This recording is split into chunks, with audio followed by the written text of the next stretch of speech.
Bonsoir, merci d'être avec nous sur Journal de guerre. Au 179e jour de la guerre entre le Hamas et Israël, voici ce qu'il fallait retenir de la journée à 19h30.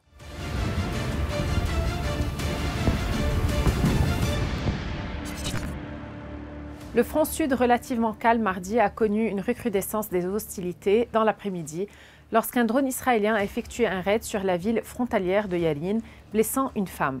En matinée, la région de Khiem a été bombardée par l'armée israélienne. Des obus sont également tombés pendant la nuit de lundi à mardi sur la périphérie des localités de Naoura, Jabal el-Labboune, Al-Mashab, Tel Harfa, Daïra, Aït al-Shab, Ramia et Marwahim. Le Hezbollah, quant à lui, a revendiqué avoir ciblé mardi la position israélienne de Malkiya. La formation pro-iranienne a également annoncé la mort d'un de ses combattants, Hassan Rida Youssef.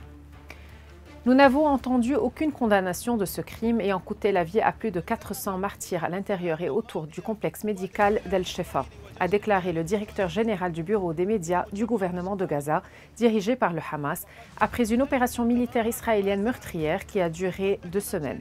Il est grand temps que cette guerre prenne fin immédiatement, a-t-il ajouté. Le bilan humain depuis le début de la guerre à 19h30 heure de Beyrouth. Du côté de Gaza, le ministère de la Santé a recensé près de 32 916 morts parmi les Palestiniens depuis le 7 octobre. Du côté israélien, approximativement 1200 morts sont officiellement recensés par l'État hébreu depuis le début du mois de novembre 2023. Un chiffre qui n'a toujours pas évolué selon les données officielles, malgré des annonces régulières de soldats tués dans les combats.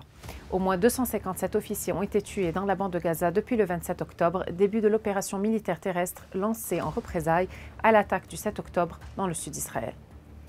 Le Premier ministre espagnol Pedro Sánchez a exigé qu'Israël fasse la lumière dès que possible sur la mort de 7 travailleurs humanitaires tués dans la nuit par une frappe israélienne dans la bande de Gaza lors d'une déclaration à la presse à l'issue d'une visite dans le camp de réfugiés palestiniens de Jabal el-Hussein en Jordanie.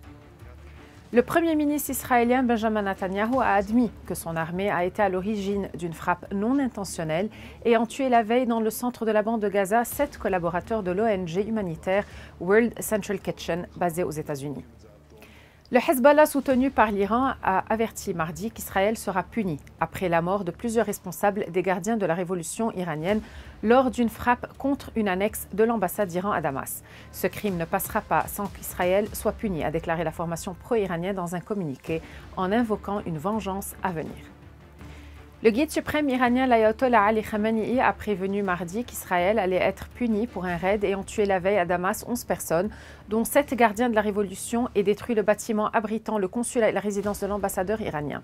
Je cite, « Le régime pervers sioniste sera puni par nos braves hommes. Nous lui ferons regretter ce crime et les autres. » Fin de la citation. Le chef de l'État iranien a présenté ses condoléances dans un communiqué aux proches des victimes. Merci de nous avoir suivis sur Ici Beyrouth. On se retrouve demain pour un autre résumé de la situation. Vous pouvez suivre toute l'actualité concernant cette guerre sur notre site web www.icibeyrouth.com sous la rubrique Guerre Israël-Hamas ainsi que sur tous nos réseaux sociaux.